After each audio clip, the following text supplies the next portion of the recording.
The first time Ethan called her ma'am, Claire told herself it was nothing. Children said strange things sometimes, especially children who had just spent a weekend with relatives they barely saw, especially children who were tired, overstimulated, or just being 8 years old. Still, the word landed wrong. "Come on, Ethan," she said gently, smiling as she knelt to help him unbuckle his seatbelt. "You can call me Mom." He looked at her. Not blankly, not confused, just carefully. "Yes, ma'am," he said again. Claire's smile froze. Her husband, Daniel, was unloading bags from the trunk. "What did you say, buddy?" Ethan climbed out of the car, backpack slung over his shoulder, eyes drifting past Claire toward the house.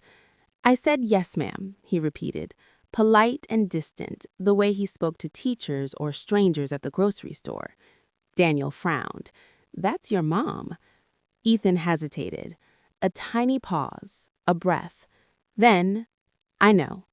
Claire felt something cold move through her chest. The weekend at Daniel's sister's house had been meant to help.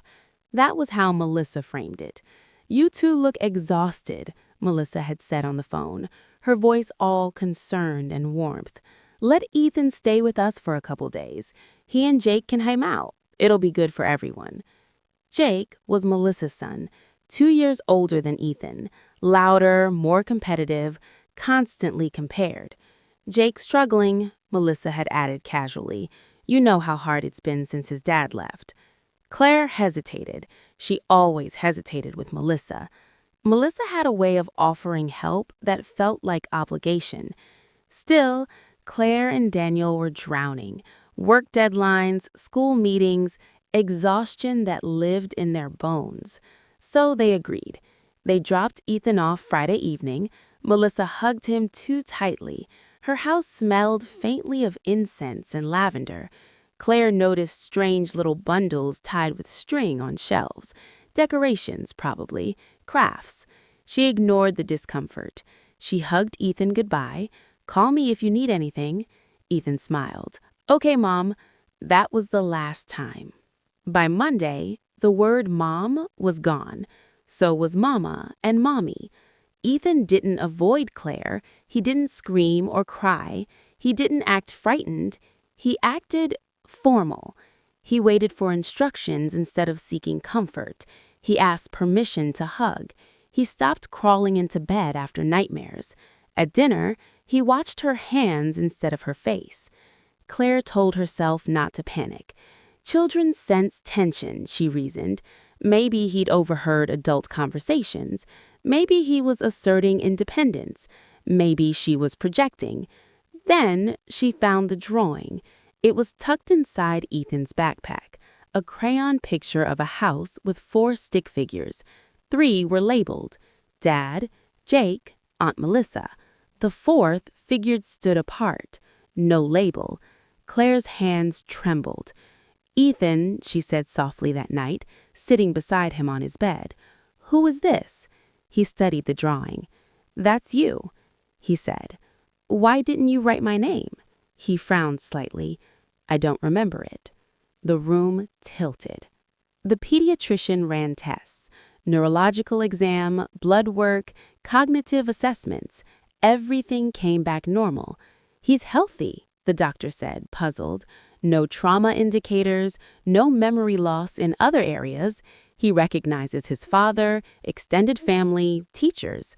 But not me," Claire said tightly. The doctor hesitated.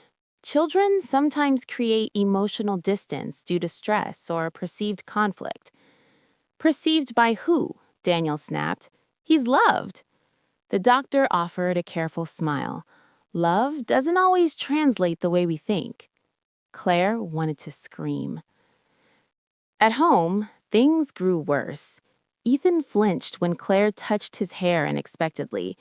He referred to her as Daniel's wife when speaking to neighbors. Once, when she kissed his forehead, he wiped it afterward, not angrily, just reflexively. Claire began to unravel.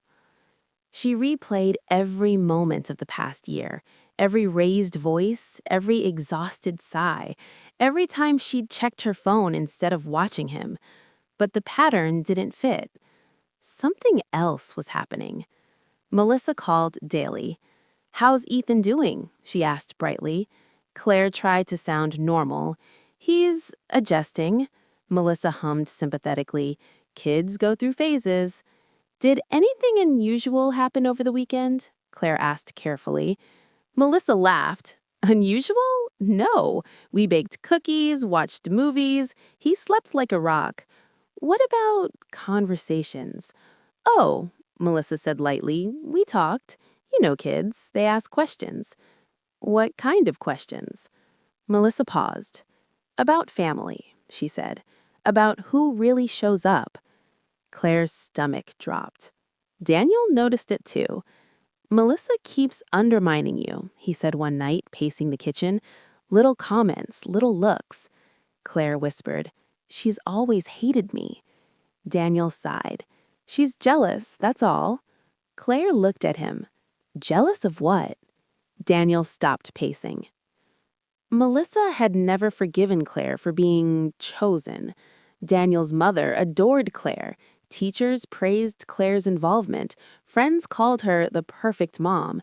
And Melissa, divorced, bitter, struggling with a son who lashed out, stood on the sidelines collecting comparisons she never asked for but deeply felt. "She's so patient," people said about Claire. "She's so organized. Ethan is such a sweet kid." Jake, meanwhile, fought at school, failed classes, pushed boundaries, and Melissa took it personally. "She gets everything," Melissa once said, drunk at Thanksgiving, "even the good child." Claire had brushed it off.